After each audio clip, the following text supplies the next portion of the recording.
হ্যাঁ এভরিওয়ান, আসসালামু আলাইকুম। আমি তানজিনাস কুকিং চ্যানেলে আপনাদের সবাইকে স্বাগতম। আজকে আমি তৈরি করে দেখাবো চিকেন নাগেটস বা চিকেন ডোনাট, যেটা বাচ্চা থেকে বড় সবাই অনেক বেশি পছন্দ করে। চলুন চলে যাই রেসিপিতে। এখানে আমি কিছু ব্রেড নিয়ে নিয়েছি, তারপর সেগুলোকে আমি ছোট ছোট টুকরো করে দিয়ে দিচ্ছি ব্লেন্ডারের ভিতর।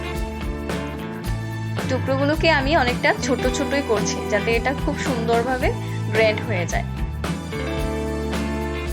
তারপর এটাকে আমি খুব সুন্দর করে গ্রাইন্ডার করে নিচ্ছি। আমি ব্রেডটাকে দুইবারে গ্রেট করে নিব। এই তো দেখতে পাচ্ছেন আমার খুব সুন্দর একটা ব্রেড ক্রাম্ব রেডি হয়ে গেছে। এটাকে আমি একটা সাইডে রেখে দিব। তারপর আমি এখান থেকে কিছুটা ব্রেড ক্রাম্ব নিয়ে গ্রাইন্ডারের ভিতর দিয়ে দিচ্ছি এবং সেই সাথে আমি কিছু চিকেন নিয়েছি। এখানে আমি চিকেনের বুকের মাংসটাই নিয়েছি, একদম হাড় ছাড়া। এটা আমি একবার পানি ঝরিয়ে নিয়েছি, এরপরও আমি টিস্যু দিয়ে খুব ভালোভাবে এক্সট্রা যে পানিটা আছে সেটাকে মুছে নিচ্ছি। তারপর এটাকে আমি গ্রাইন্ডারে দিয়ে দিচ্ছি ব্রেড ক্রাম্বের মধ্যে। এটাকে আমি গ্রাইন্ড করতেছি। এটা খুব সুন্দরভাবে আমার ব্রেড ক্রাম্বের সাথে মিশে গেছে, দেখতেই পাচ্ছেন।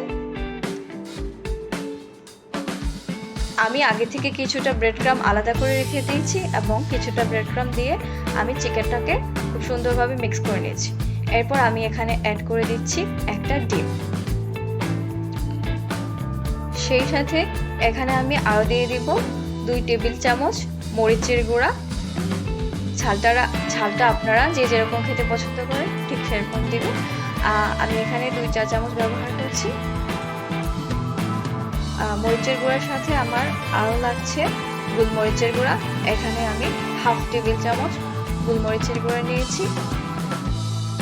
তারপর মিশ্রণগুলোকে আমি খুব সুন্দরভাবে মেখে নিচ্ছি। এখানে নেওয়ার পর আমি এগুলোকে একটা বল শেপ দিয়ে দিচ্ছি। প্রত্যেকটা আমি সুন্দরভাবে বল শেপ করে নিয়েছি। এরপর আমি নিয়ে নিচ্ছি লিকুইড দুধ এবং এই দুধের মধ্যে আমি অ্যাড করে দিব একটি ডিম।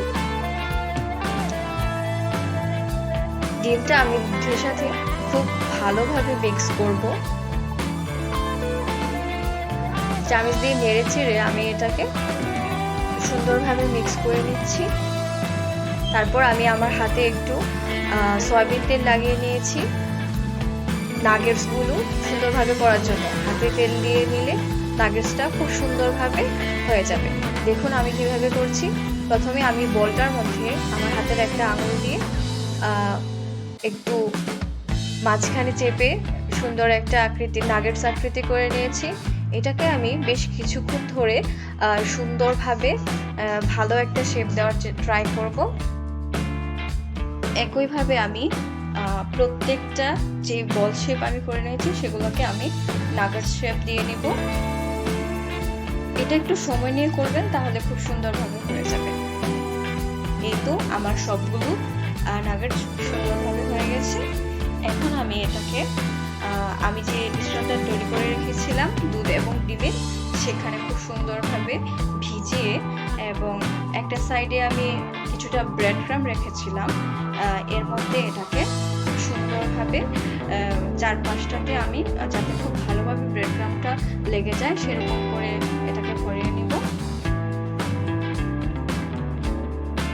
চুলাতে আমি কিছুটা সয়াবিন তেল দিয়ে নিচ্ছি। তারপর গ্যাসটা অন করে দিলাম। এখন তেলটা গরম হয়ে গেলে এর মধ্যে আমি আমার নাগেটসগুলোকে দিয়ে দিচ্ছি। একটা একটা করে সবগুলো নাগেটসকে গরম তেলের মধ্যে দিয়ে দিলাম। এরপর একটা পর্যায়ে একটু লালচে ভাব চলে এসেছে। এখন এই পর্যায়ে আমি একটা পাশ উল্টে দিচ্ছি।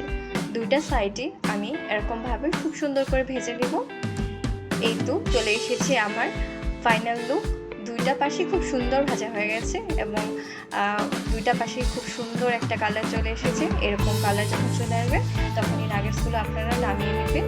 এইভাবে নামিয়ে নেওয়ার পর এটাকে সার্ভ করবেন। এটা খেতে জাস্ট ওয়াও। সো এভরিওয়ান, আমার রেসিপিটি আপনারা ট্রাই করে দেখবেন। সবাইকে থ্যাংক ইউ।